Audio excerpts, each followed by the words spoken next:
vayamos avanzando, por ejemplo, la teoría del signo, en el signo encontramos la dicotomía, que es el signo es el resultado de la unión de un significado y significante, encontramos otra dicotomía.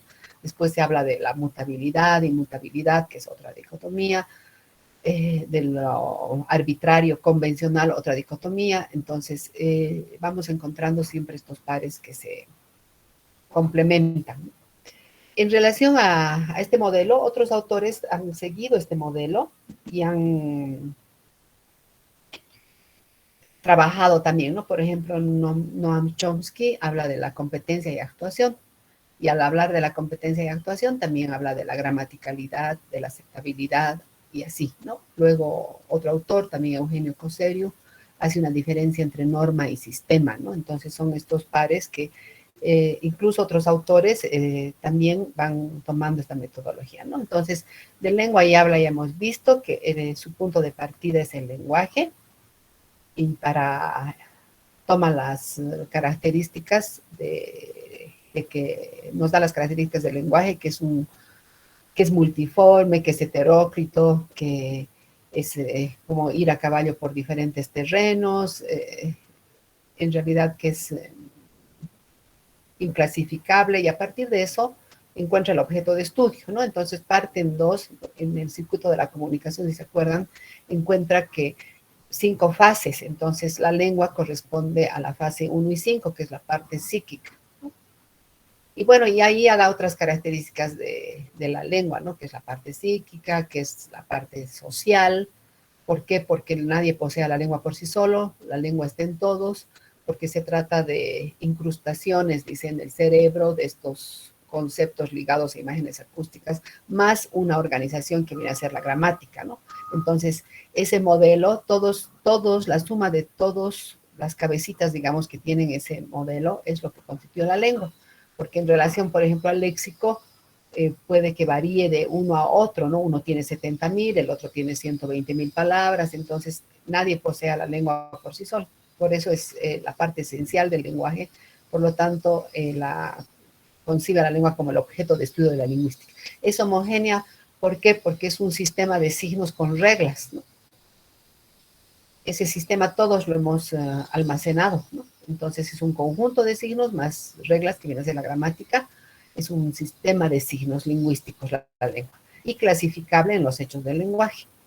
Y luego también, para entender lo que es lengua, hay que entender lo que es habla. Entonces, en el circuito de la comunicación encuentra que la fase 2, 3 y 4 están relacionadas con el habla, ¿no? Entonces, el habla en realidad corresponde a la parte fisiológica y física, ¿no? Entonces, habíamos visto que en el circuito de la comunicación se presenta el funcionamiento del aparato fonador, ¿no? Que funciona un órgano, de parte del receptor funciona el aparato auditivo, ¿no? Entonces, por eso es de naturaleza fisiológica, y al hacer funcionar mi aparato fonador, produzco sonido, por lo tanto, el sonido está dentro de estudiado por la acústica estudiado por la física, entonces es de naturaleza física. Entonces tendríamos que el habla es de naturaleza fisiológica y física, la lengua, la parte psíquica.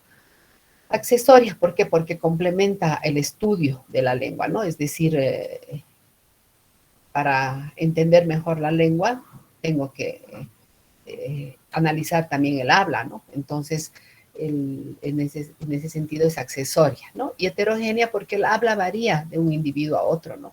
Por otros factores, por ejemplo, puede ser el factor de extensión geográfica, ¿no? Un camba habla diferente de un tarijeño, ¿no? Un argentino habla diferente de un boliviano. Entonces es heterogénea porque se presentan estas variantes por la extensión geográfica, por el estrato social, por el estilo individual. Entonces cada uno tiene sus palabras preferidas, su manera de hablar heterogénea, por lo tanto variable, ¿no? Entonces esas serían las características. Y bueno, da la definición, ¿no? De lengua, que es un sistema gramatical que existe en los cerebros de un conjunto de individuos, ¿no? Al decir que es un sistema gramatical, quiere decir que es un sistema de signos, ¿no? La palabra sistema ya implica organización, un conjunto de elementos organizado. Es una institución social porque nadie posee la lengua por sí solo, está en toda una comunidad lingüística que habla la misma lengua. Y el habla es totalmente individual. Es cuando yo hago uso de la lengua, estoy realizando un uso individual, ¿no? De ese sistema que está almacenado en mi mente, que es la lengua. Y necesito hacer funcionar el aparato fonador y a consecuencia de eso se produce el sonido. Esa era la primera dicotomía que hemos visto a detalle en la anterior clase. Luego tenemos la sincronía y la diacronía, que en realidad se refiere a los estudios con respecto al tiempo, ¿no? Entonces, podemos hacer estudios en un punto del tiempo, donde es representando a la sincronía con el eje AB, me localizo en un punto del tiempo, puede ser en cualquier lugar, y pongo dos rayitas, ¿no? Y ahí es un estado de lengua, sería el eje, se llama también sincrónico o estático, ¿no? O también se llama eje de las simultaneidades, porque voy a estudiar, en un punto del tiempo puedo estudiar elementos simultáneos que se presentan al mismo tiempo, por eso dice eje de las simultaneidades, en un punto estático. Entonces voy a estudiar un estado de lengua, cómo era el estado de una lengua en el 2022, digamos, ¿no? Entonces, ¿qué términos se utilizan con más frecuencia? ¿Qué términos han surgido que estaban guardados y ahora se usa como barbijo? Digamos, no usábamos frecuente esa palabra, pero puedo hacer un estudio viendo la relación entre las palabras, ¿no? Que han aparecido. Estoy estudiando elementos simultáneos. También puedo agarrar un texto, digamos, y ver en un texto del 1500, digamos, del 1500, y analizar qué léxico utilizaba ese autor, por ejemplo, ¿no? Entonces, estoy viendo elementos que en ese tiempo, en ese estado de lengua del 1500, existían simultáneamente. Entonces, pero a lo que se refiere es que es un lugar que yo estudio a la lengua en un punto del tiempo, es decir, un estado de lengua. La sincronía estudia estados de lengua y por eso los elementos que en ese estado están presentes, ¿no? Y no tomar en cuenta el tiempo porque es un punto estático, un punto es el tiempo. No tomo si pasa el tiempo o no pasa, porque yo estoy estudiando un punto del tiempo en el 2022, qué términos utilizamos. O puedo hacer un estudio cómo era el uso del plural en el 1400 del idioma alemán. Entonces ahí veré qué verbos se presentaban, o diré el plural, ¿no? El plural versus el singular, o puedo hacer un estudio de qué verbos utilizaban y veo esos elementos coexistían en ese estado de lengua. En cambio, el eje diacrónico estudia fases de evolución. La diferencia esencial es que la sincronía estudia estados de lengua y la diacronía estudia fases de evolución. Es el eje evolutivo, ¿no? Entonces, hay, por el factor uso y tiempo, todo cambia, no solo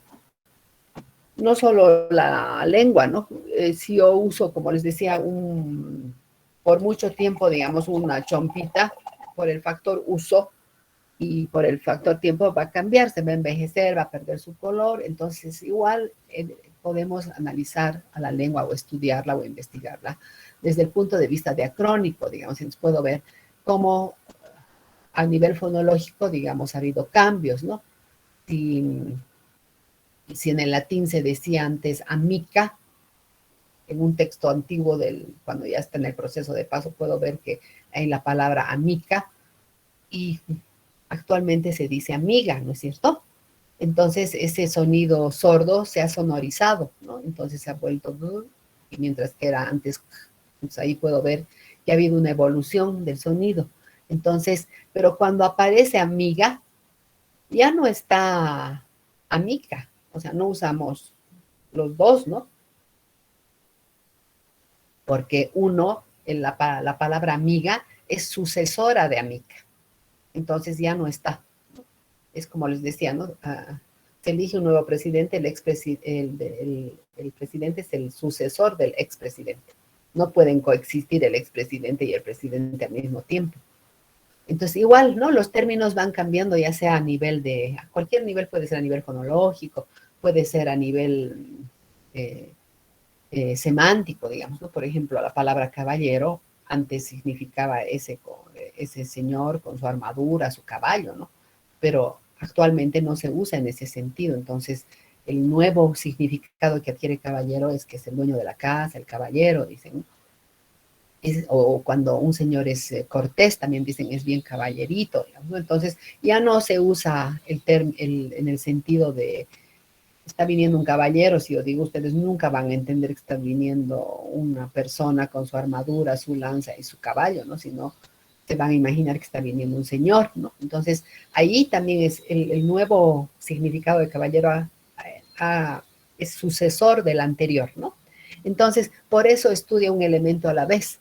En cambio, la sincronía estudia lo que está presente en un punto del tiempo, digamos, el singular versus el plural, la conjugación de los verbos, y bueno, cómo hablan las mujeres, cómo hablan los hombres, cómo se habla, voy a estudiar cómo utilizan ciertos términos, digamos, en Santa Cruz, y puede ser lexical el trabajo, pero son elementos que coexisten, ¿no?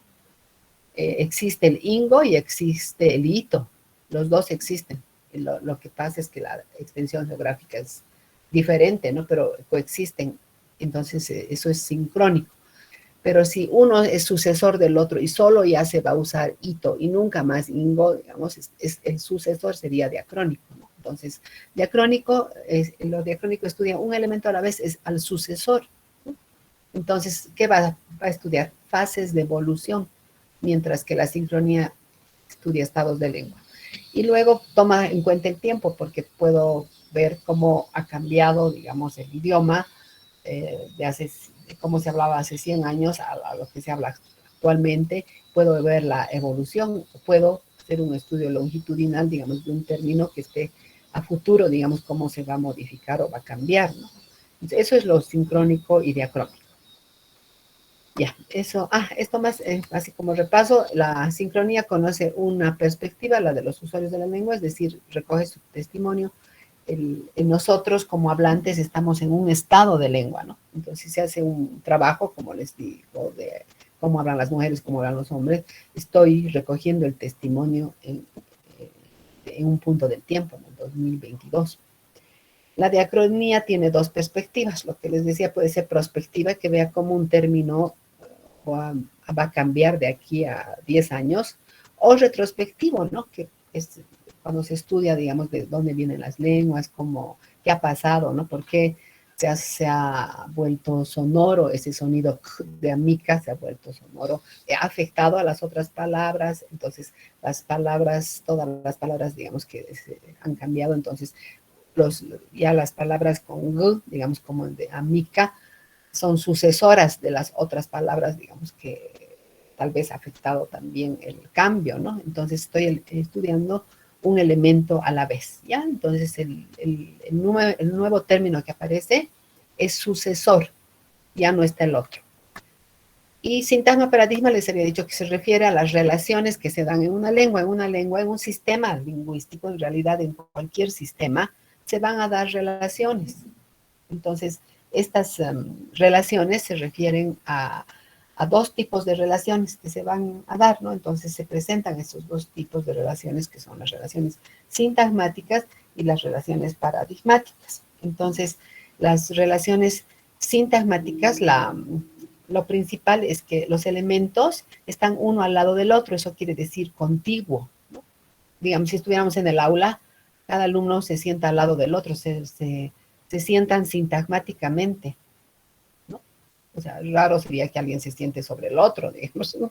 No, normalmente se sientan siempre en la clase, se tienen que sentar uno al lado del otro, ¿no? Entonces, eso es sintagmático, que los elementos se presentan uno al lado del otro.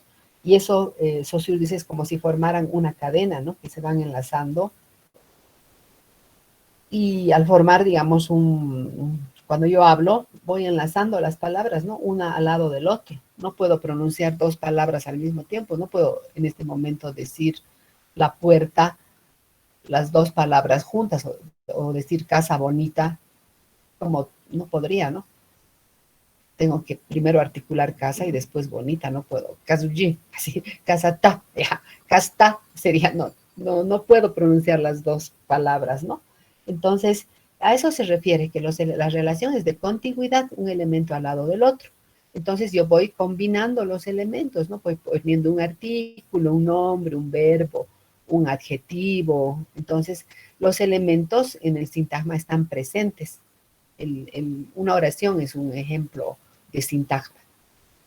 Cuando digo, el perrito está o come un hueso, digamos, ahí tengo el perrito come un hueso. En mi oración están los elementos presentes, pero esos elementos los he seleccionado de los paradigmas. ¿Por qué?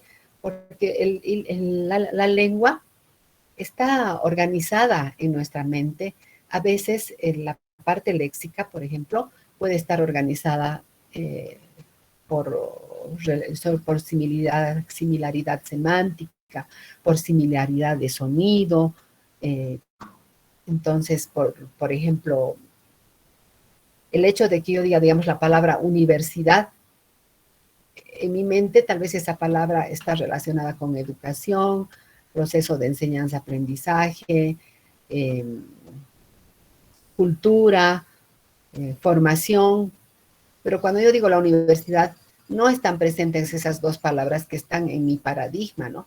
Ahí estaría asociando por campos semánticos, digamos, lo que tiene que ver una palabra con la otra, ¿no?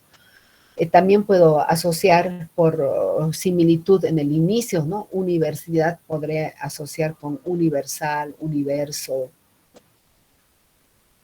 En realidad, esas palabras están en mi mente, pero para producir el sintagma yo solo saco universidad, pero tienen su paradigma, su modelo, ¿no? Entonces hay una asociación de elementos similares. La relación es de elementos ausentes y me sirven para formar sintagmas, ¿no? Cuando yo digo la universidad, las otras palabras que estaban en ese paradigma, que es universo, universal, universitario, no están en el momento en que yo selecciono y combino. La universidad es,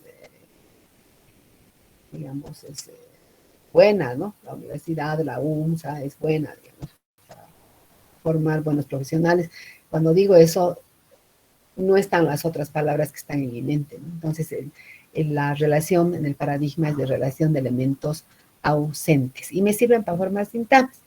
Por eso es que algunos autores también dicen que asociamos por similitud, digamos, de función, ¿no? Entonces puede que tengan un paradigma de puro artículos, otro de nombres, otro de adjetivos, ¿no? En el sintagma se necesitan de dos o más unidades, ¿no? Para que se pueda relacionar los elementos, ¿no? Entonces, si digo, por favor, la niña es bonita, si llueve mañana me quedaré en casa, el examen es el 22 de marzo, estoy utilizando elementos presentes, ¿no? Rehacer también, porque estoy utilizando un morfema que es re, que quiere decir volver, y hacer, ¿no? La palabra hacer. Entonces, por eso dice, se forman de dos o más unidades consecutivas. El paradigma son asociaciones mentales, ¿no? De palabras que tienen similitudes, ¿no? Entonces, digamos, tal vez tengo un paradigma de panadero, panadería, pancito, y cuando voy a utilizar, saco de ese paradigma, elijo la panadería, está abierta, digamos, ¿no?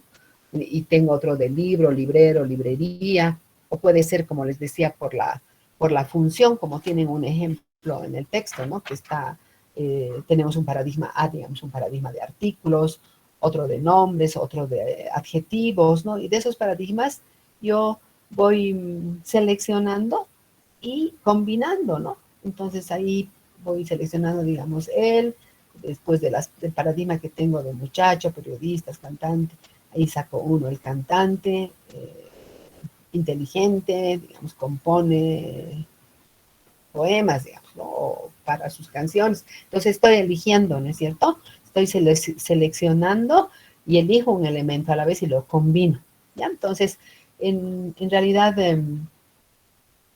es así como funciona, ¿no? Entonces, cualquier palabra que yo diga me va a llevar a asociaciones, entonces eso es son lo que no está presente, pero que yo puedo asociar en la palabra, ¿no? Pero en el sintagma está el elemento presente, el que es seleccionado. Ya, luego les decía desde acá, y eso habíamos visto en la anterior clase, vamos a ver que en realidad otros autores, igual similares a Saussure, eligen estos caminos de los términos que contrastan y se complementan. Entonces tenemos a Noam Chomsky, que es un lingüista también, así de hobby, porque en su principal, creo que ha estudiado ciencias políticas, pero le interesaba la lingüística y planteó también sus teorías sobre la lingüística, la gramática transformacional. Entonces, eso es lo que vamos a ver. Noam Chomsky también es importante en el campo de la lingüística. Entonces, para sus estudios, Noam Chomsky lo que hace es hacer esta diferencia entre competencia y actuación, ¿no? Él es americano y su énfasis, él en vez de hablar, bueno, para que entiendan, competencia y actuación son elementos equivalentes, ¿no? Porque no son tan iguales, pero son equivalentes a lo que Saussure llamó lengua y habla. Entonces, en realidad, para estudiar su gramática generativa o transformacional, o para plantear esa su teoría de la gramática generativa o transformacional, ¿no? Que dice que es en realidad, ¿por qué la llama generativa? Porque podemos generar nuevos mensajes, ¿no? Dice, un sistema comunicativo lingüístico es un sistema de reglas, ¿no? Que me va a permitir generar un conjunto infinito de oraciones, ¿no? Entonces, como yo he asimilado un sistema al decir sistema implica los signos y con reglas, entonces eso, como yo he asimilado una lengua, he adquirido una lengua, yo voy a poder producir infinitamente mensajes, ¿no? Como en este momento, digamos, estoy hablando y hablando, de manera infinita puedo hablar. ¿Por qué? Porque conozco las reglas y tengo el léxico, entonces puedo producir de una manera infinita. Entonces, para poder definir su concepción de gramática generativa, Chomsky plantea estos dos términos, la competencia y la actuación. Entonces, ¿qué entiende por competencia? Entiende por competencia que es ese conocimiento intuitivo que tenemos tanto los hablantes como los oyentes de nuestra lengua.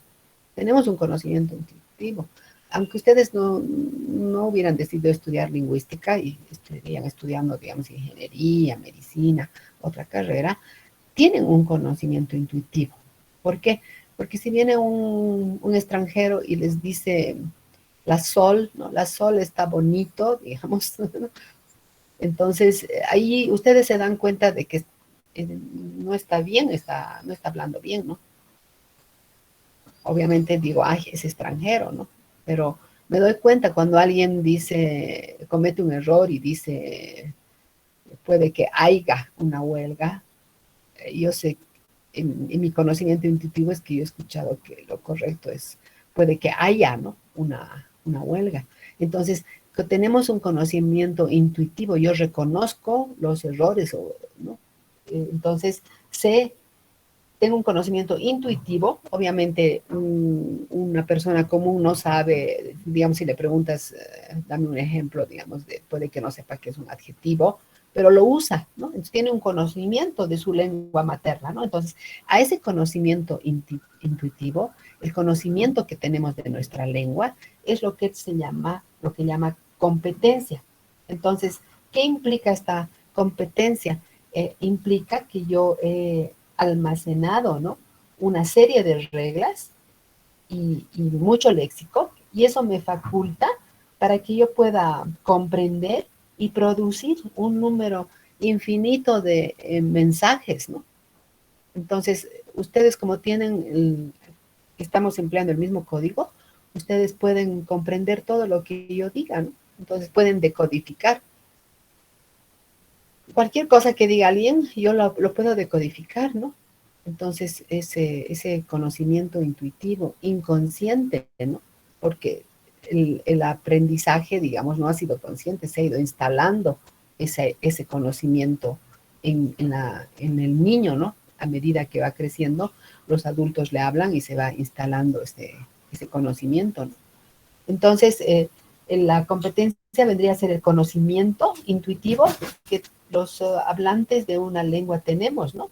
Entonces, pero también, bueno, y eso es invariable porque es la parte sistemática y tiene reglas, ¿no? Por eso dice, está relacionado con la gramaticalidad o con la gramática. Y sin embargo, tenemos también el concepto de actuación, que les había dicho que es equivalente a habla, ¿no? Aquí sí coincide todo con lo que plantea Saussure como habla, ¿no? Entonces, el uso real de la competencia viene a ser el uso que hago de ese conocimiento intuitivo que tengo de una lengua, ¿no? El habla es consciente porque yo quiero hablar, es variable porque yo tengo mi estilo al hablar, otro habla, tiene su estilo al hablar, de acuerdo a la extensión geográfica que pertenezco, ¿no? Y también la actuación se puede medir, digamos, en términos de aceptabilidad, ¿no? Si es aceptable o no decir algo, ¿no? Mientras que la gramaticalidad está en relación a lo que es correcto o incorrecto, ¿no?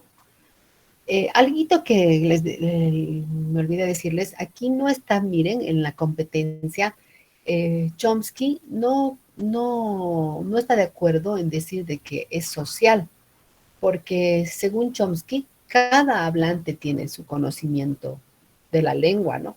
Eso sí decía que nadie posee la lengua por sí solo, sino que está en todos. Eh, Chomsky dice, la competencia es el conocimiento intuitivo que cada hablante tiene, ¿no? Entonces, aquí no está utilizando o poniendo esa característica que le da Saussure de institución social, ¿no? Entonces, tendríamos esos por un lado la competencia, por otro lado la actuación, que viene a ser, como les decía, el uso real que yo hago, el uso real individual, ¿no? Que hago de la competencia. Entonces, en realidad, también nos dice eh, Chomsky que esto no, la actuación no refleja de un modo fiel la competencia. ¿Por qué? Porque el hablante a veces habla y se equivoca, ¿no? A veces hago errores de concordancia, puede que haga algún error de que se me sale rompido, digamos, en vez de roto. Entonces, eso no refleja fielmente, ¿no? En mi competencia está la regla de los verbos irregulares, pero a veces se me sale rompido, ¿no? Entonces, en ese sentido, dice que la actuación no refleja fielmente la competencia, ¿no? Entonces, el, también aquí vemos una dicotomía, también al dar las características de competencia y actuación, está utilizando los términos gramaticalidad y aceptabilidad, ¿no? Entonces, la gramaticalidad que está relacionada con la competencia, en realidad podemos decir que la gramaticalidad pertenece al estudio de la competencia y la aceptabilidad va a pertenecer al estudio de la actuación. Entonces, a veces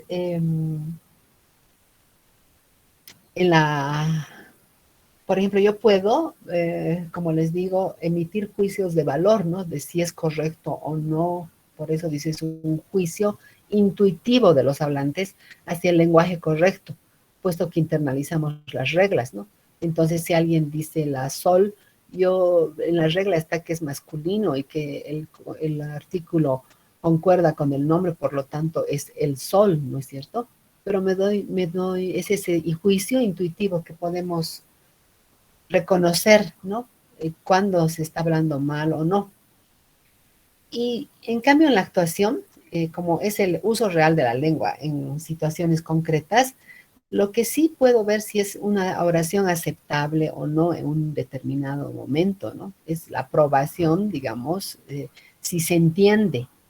Puede que tal vez no esté la oración no se la puede entender, ¿no? Puede que esa oración esté correcta de acuerdo a las reglas gramaticales, pero sea incomprensible, ¿no? Entonces, eso ya es el campo de la actuación. Entonces, la gramaticalidad se refiere a cuando la oración está de acuerdo a las reglas gramaticales, ¿no? Y va a ser una oración agramatical, es decir, no correcta cuando no sigue las reglas, ¿no? Entonces, desde ese punto de vista, dice que la gramatical es un juicio intuitivo, ¿no?, que tenemos los hablantes de una lengua para poder emitir estos juicios de valor si es correcto o incorrecto, ¿no? En el texto, digamos, si yo escucho tengo hambre, eso reconozco que es gramatical, que está de acuerdo a las reglas gramaticales. Pero si alguien dice yo tener hambre, eso inmediatamente yo reconozco que no está de acuerdo a las reglas, ¿no? Entonces puede que un extranjero diga eso, ¿no? Yo tener hambre, pues, ¿no? Entonces, cualquier hablante, como les digo, de su lengua materna, se da cuenta, ¿no?, que una oración es gramatical y otra es agramatical, que quiere decir el prefijo a indica que no lo es, ¿no?, que no está de acuerdo a las reglas gramaticales. ¿Por qué puedo hacer eso? Porque en el proceso de adquisición he internalizado en realidad un montón de léxico y las reglas de relación de estos elementos como los uno, ¿no? Entonces, hemos internalizado un sistema de reglas que me va a permitir emitir estos juicios que les decía de, de valor, ¿no? De decir es correcto o es incorrecto, ¿no? Entonces, pero, como les digo, también vamos a ver el término de aceptabilidad, ¿no? Entonces, hay oraciones que pueden estar construidas de acuerdo a las reglas gramaticales, pero que no son aceptadas porque no se las entiende, ¿no? En el texto puse el ejemplo de el perro que el hombre compró murió, ¿no? Esa es aceptable, porque todavía la comprendo, ¿no? Que el perro que el hombre compró murió. Entonces, en la segunda, cuando ya voy aumentando estas estructuras, el perro que el hombre que tu primo conoce, compró, murió, ya no voy a saber muy bien si el primo o el hombre o el perro ha muerto, ¿no? Entonces, las dos oraciones, digamos, la primera y la segunda, son gramaticales, pero ustedes dirían, ¿cuál entienden más rápido? Me dirían la primera, ¿no? Es aceptable. La segunda oración no es probable, digamos, que alguien la utilice, ¿no? Entonces, la actuación en realidad ve qué enunciados pueden ser aceptables y qué no comprensibles. Aunque estén a veces hechos de acuerdo a las reglas gramaticales, a veces no los comprendemos, ¿no? Entonces, se ve si es aceptable o no. Como les decía en un inicio, los dos términos son equivalentes a lengua y habla, ¿no? Pero no se identifican completamente porque en el caso de competencia, por ejemplo, para Chomsky es el conocimiento que cada uno tiene. En cambio, para el concepto de lengua para Saussure es social, ¿no? Es esencialmente social porque dice está en todos, ¿no? El habla es individual, ahí también coincide la actuación, sería la realización individual de esa competencia, ¿no? Entonces, para Chomsky es el conocimiento intuitivo que cada hablante tiene de su lengua, ¿no? Está relacionada con ese plano inconsciente, mientras que la actuación es la realización consciente, ¿no? El momento que yo decido hacer Y aquí tenemos como un ejercicio, digamos que acá tendría, por ejemplo, en la oración Diana se fue de su casa ayer, sería una oración gramatical y sería además aceptable, ¿no? Está de acuerdo a las reglas gramaticales, ¿no? Entonces, y también se entiende, ¿no? Diana se fue de su casa ayer. Pero si alguien dice su de Diana casa ayer se de, ahí no hay una organización gramatical, ¿no? Correcta. Tampoco se aceptaría eso, ¿no? Que alguien diga eso. También puede haber una oración gramatical aceptable, ¿no? Si alguien dice la Diana se fue de su casa ayer. Eso no debería tener el artículo, ¿no? El nombre. Pero así es como hablamos, ¿no? Entonces eso sería agramatical, pero en la actuación es aceptable. Siempre decimos el Mario va a venir, la Diana se fue, en vez de decir Mario se fue a su casa. Y por otro lado, podemos también tener una oración gramatical, pero inaceptable, ¿no? Si alguien dice la casa de Diana se fue ayer, la oración está correctamente, gramaticalmente formada, pero no es aceptable, ¿no? Porque ahí no tendría sentido, digamos, que la casa se vaya, ¿no? Entonces, en ese sentido tenemos, como les digo, estos dos conceptos, ¿no? Entonces, a veces puede que la oración no esté correcta gramaticalmente, pero es aceptable, como en este caso, la Diana se fue de su casa ayer, ¿no? Y puede ser que la oración esté gramaticalmente correcta, pero es inaceptable porque empleamos lógicamente, la casa no tiene vida, no se puede ir, ¿no?, a ningún lado. Entonces, esto es lo que plantea Chomsky, ¿no? Sería la otra dicotomía. También he tomado a este autor Coserio, porque él hace una distinción interesante para llegar a estos términos de norma y sistema. Entonces, para llegar a los términos de norma y sistema, su punto de partida va a ser, para empezar, el concepto de lengua de Ferdinand de Saussure. Entonces, cuando él analiza a Saussure, dice que Saussure enfatiza dos aspectos importantes, ¿no? Uno, que la lengua es un sistema de signos, y por otro lado dice que la lengua es una institución social. Entonces, esa sería un punto de partida, esas dos características que le da Saussure, ¿no?, a la lengua: sistema de signos y institución social. Y por otro lado, también toma el concepto de habla, que es la parte individual, y eso es en realidad el uso que yo hago, ¿no?, al realizar la lengua, ¿no? Entonces, partiendo de esos aspectos, crea este modelo tripartito, ¿no?, que son elementos que se complementan. Entonces, eh, para, para poder entender lo que entiende por sistema, por norma y por habla, ¿no? Entonces, va a llamar sistema, que va a ser en realidad, no sé si lo he puesto aquí en la diapositiva, sí, aquí está, ¿no? Entonces, si se fijan aquí, ha hecho haciendo estos cuadraditos, digamos, ha puesto sistema al centro, ¿no? Entonces, el sistema es el centro, el sistema representa la parte sistemática, que es la característica que Saussure dijo: la lengua es un sistema de signos. Entonces sería el centro, la parte sistemática, es decir, un conjunto de signos con sus reglas, ¿no?, con sus funciones. Por eso dice, es el sistema, es el conjunto de signos de oposiciones en realidad funcionales. Aquí está. Conjunto de signos lingüísticos organizados que se oponen funcionalmente.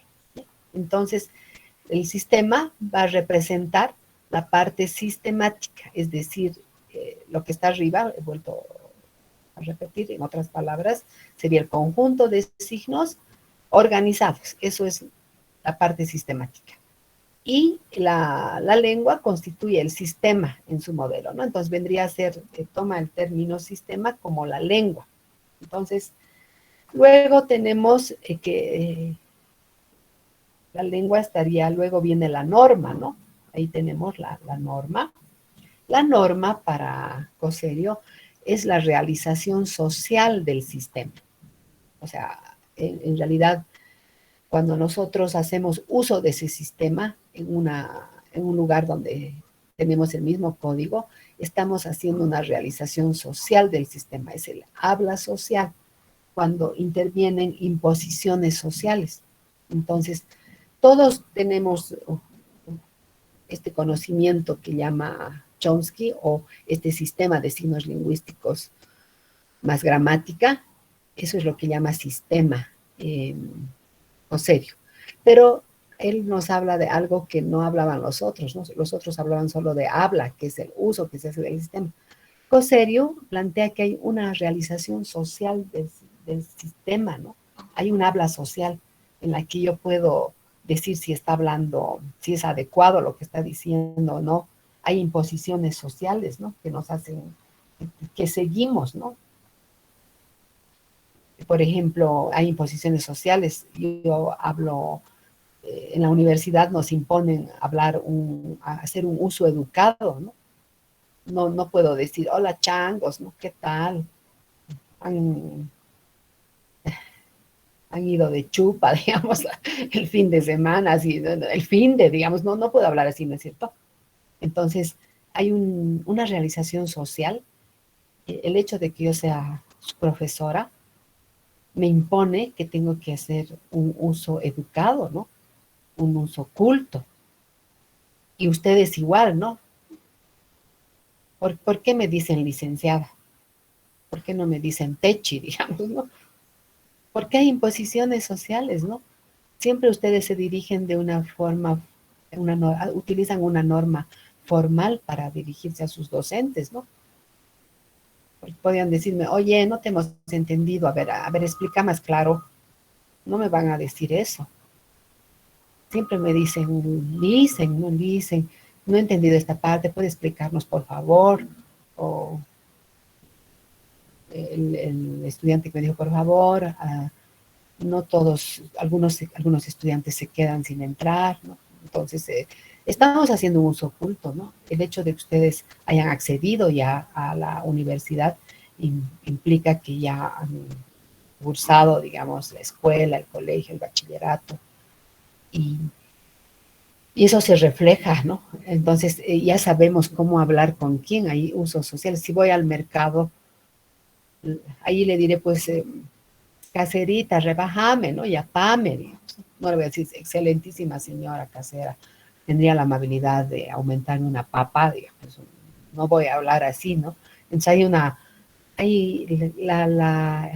la sociedad impone otro tipo de uso en un contexto, digamos, una situación como el mercado, ¿no? En una situación como la universidad, voy a utilizar otra habla social, que entonces son imposiciones sociales, ¿no? Eso es el aporte, digamos, de Coserio, ¿no? Que nos habla de la norma, que viene a ser la realización individual del sistema, ¿no? Hacemos, ¿no? Y eso responde a imposiciones sociales, ¿no?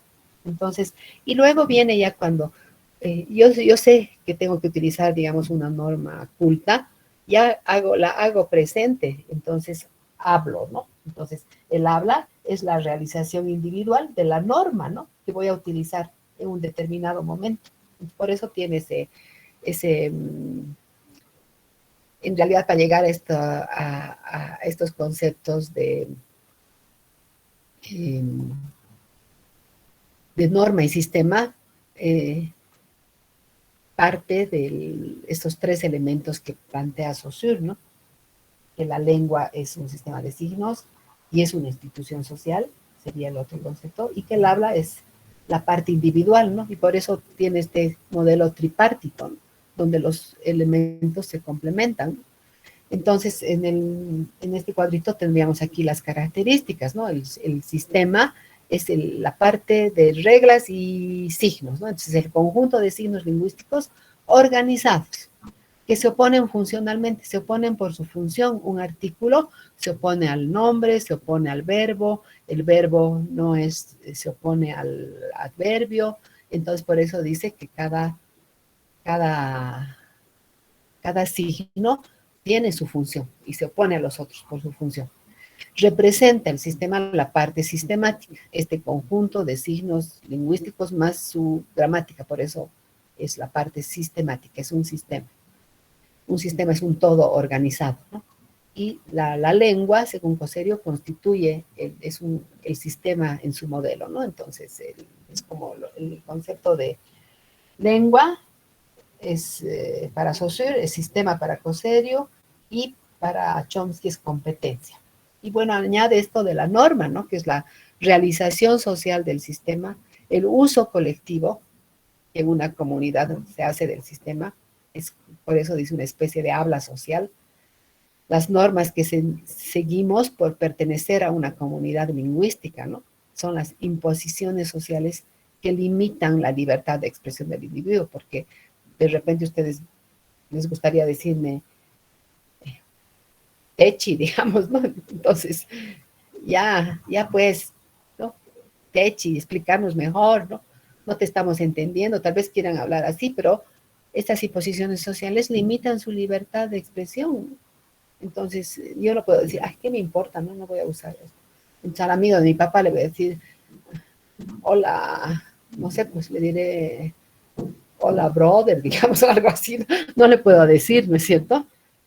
¿Qué tal, hermano? Digamos, el señor se va a desconcertar, ¿no? ¿Qué pasa? ¿No? ¿Por qué me está hablando así que malcriado su hijo de mi amigo? ¿No? Entonces, hay posiciones sociales, ¿no? Para cómo voy a hablar, qué norma voy a utilizar, una norma culta, una norma familiar, una norma popular.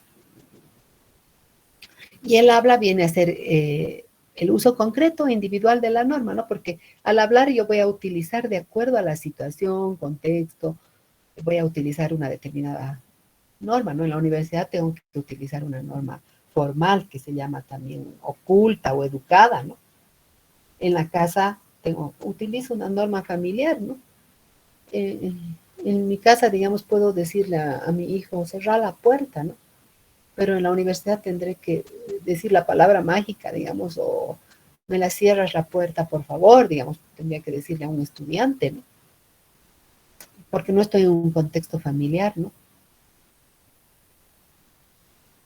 Entonces, y en el mercado no puedo utilizar una norma educada, culta, con mi casera, ¿no? No le voy a decir excelentísima señora casera. Tendría la amabilidad de regalarme una papa más, digamos, en vez de decir ya pame, digamos. Entonces, el, la situación también nos impone, la sociedad nos impone cómo debemos hablar en qué lugar, ¿no? Entonces, por eso el uso, el habla vendría a ser el uso concreto individual de una norma, ¿no? Contiene a la norma y se caracteriza por tener variantes individuales, ¿no? Entonces, incluso cuando estoy usando una norma, tengo también mi propia manera de hablar, ¿no? Individual. Entonces, el habla viene a ser la emisión del acto lingüístico, ¿no? El momento en que yo hago uso de la palabra, ¿no? Y aquí algunas, lo más importante, ¿no? El sistema, el conjunto de signos lingüísticos, la parte sistemática, la lengua como sistema de signos, la norma, la realización social del sistema, ¿no?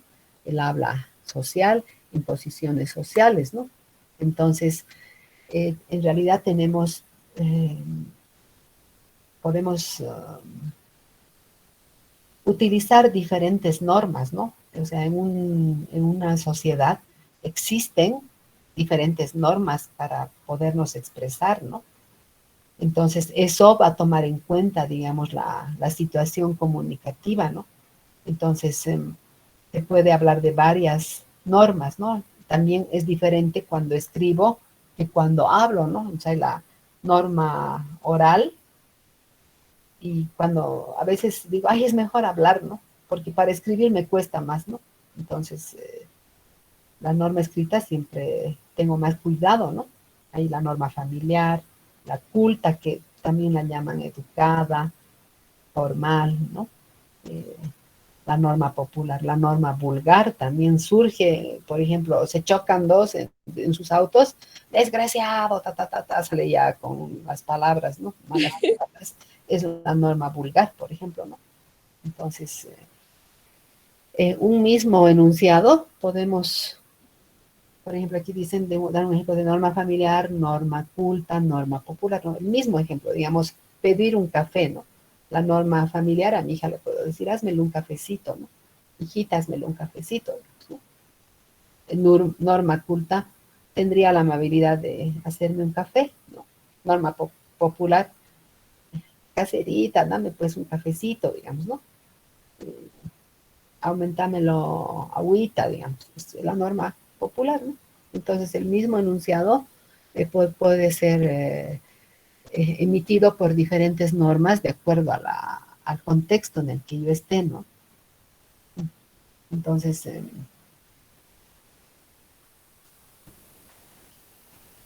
también hay un autor que lo puso en el texto, a Barinaga García, dice que en el sistema de la lengua española, por ejemplo, se expresa la diferencia de género masculino o femenino con la oposición o ya, ¿no? Digamos, niño, niña, ¿no?